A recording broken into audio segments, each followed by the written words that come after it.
ברוכים הבאים לפודקאסט שלנו כל האדם. היום אנחנו בפרק כל מה שרציתם לדעת ולא העזתם לשאול מטפלים. כל השאלות, כל החשיפות, כל האמת על הטיפול מהצד שלנו, המטפלים. שלום לפסיכותרפיסטית ריקי סלס, תודה שאת איתנו. שלום, תודה. תוכלי לספר לנו קצת על העיסוק המקצועי שלך? כן, אני פסיכותרפיסטית במרכזי חוסן ומטפלת משפחתית זוגית. מעולה.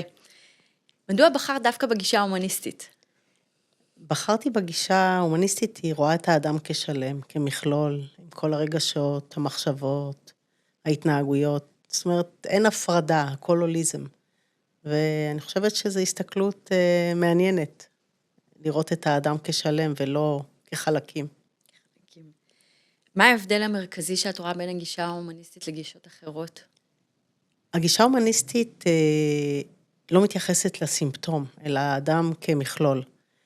והיא רואה את הכוחות שיש לאדם, את היכולת שלו לקדם את עצמו, ולא רק קושי או פתולוגיה. איך את מרגישה כשאת מלווה אנשים ברגעים הכי פגיעים בחיים שלהם? מאוד מאוד מאוד מרגש אותי להיות במקום הזה כעד לקושי, לרצון שלהם לשתף, בעצם לשים את הלב שלהם על השולחן. זה מאוד מרגש אותי להיות שם נוכחת איתם.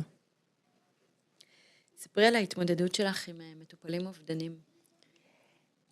ההתמודדות שלי לא הייתה עם אובדנים, אלא עם אמירות אובדניות.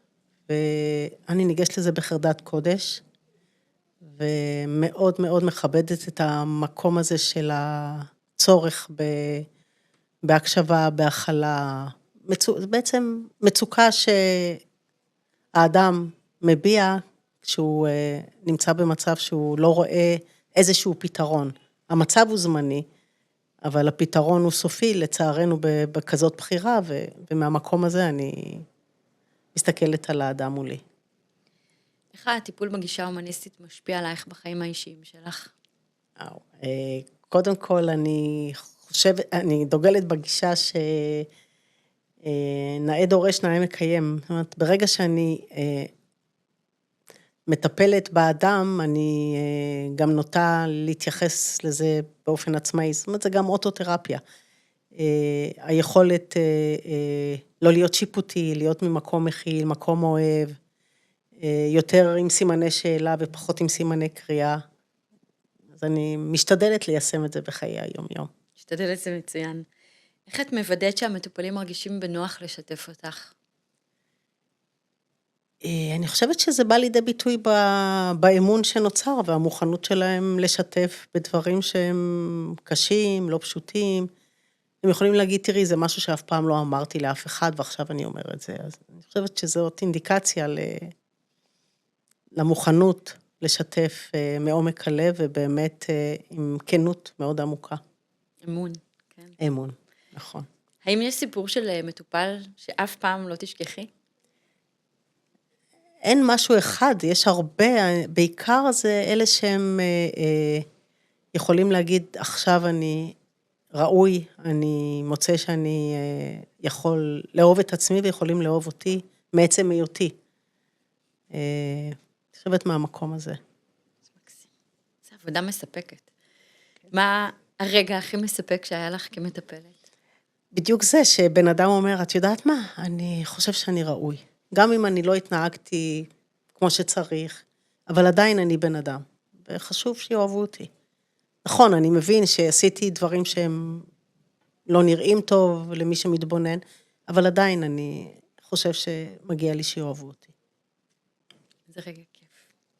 איך את מתמודדת עם ביקורת כלפי הגישה ההומניסטית? אני מקבלת בגישה של לקבל כל אדם באשר הוא, אז אותו דבר כלפי גישות אחרות, זה בסדר לבחור בכל גישה. אין איזו גישה נכונה או לא נכונה, כל אחד מה שמתאים לו, וכשאנחנו מתרגלים קבלה וחוסר שיפוטיות, זה גם לגבי גישות, אז כל גישה היא מתאימה למי שמתאים לו, וזה בסדר.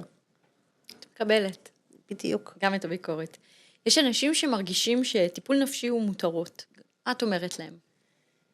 אני חושבת שאנשים מדברים על איזשהו צורך בקשר, מותרות זה יכול להביע איזשהו פחד להיכנס לטיפול, כי אולי זה יכול לחשוף משהו, ואחד שיחשוב שזה מותרות, יסתכל על זה כעל צורך, ואחד יסתכל על זה כעל אולי אני ייחודי, ואם זה מותרות, אז אני מרשה לעצמי. אני חושבת שזה מטרתי של האדם, מה הוא בוחר באמת לעשות עם הדבר הזה. אפרופו בחירה, הגישה מדברת על בחירה, אז מי שירצה יראה את זה מותרות, ומי שירצה יראה את זה כתנאי הכרחי לקידום שלו, לרווחה הנפשית.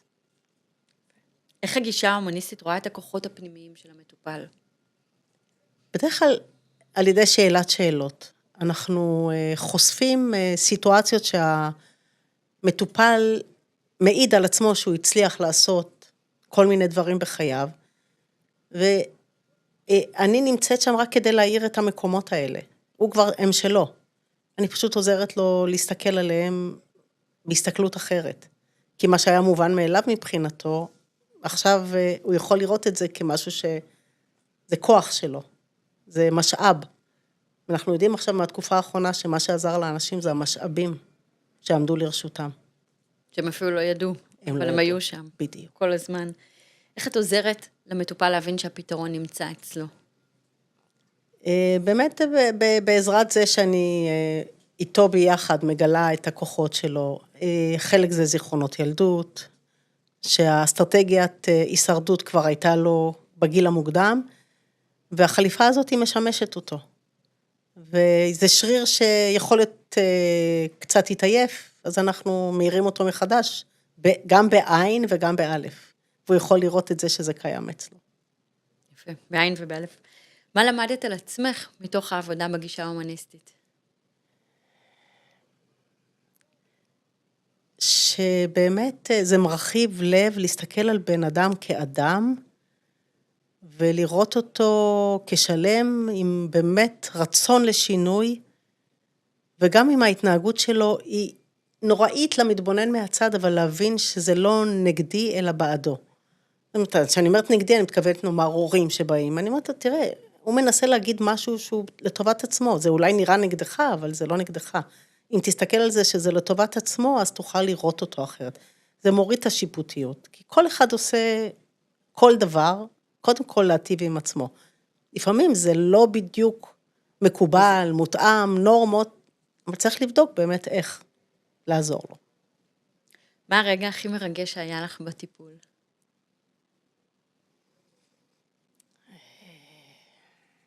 שאנשים, אני לא יודעת אם הכי מרגש, אבל מרגש שאנשים אומרים, וואו, לא חשבתי על זה ככה, או עכשיו אני הולך להרים טלפון לאמא, אבא, או כל מי שהם ראו בעין אחרת, ואתה פותח להם את הפריזמה, לראות שהם בני אדם. איך אמרתי למישהו השבוע, אנחנו בגיל כזה שאנחנו יכולים להסתכל על ההורים שלנו כבר, ולהבין שהם גם בני אדם.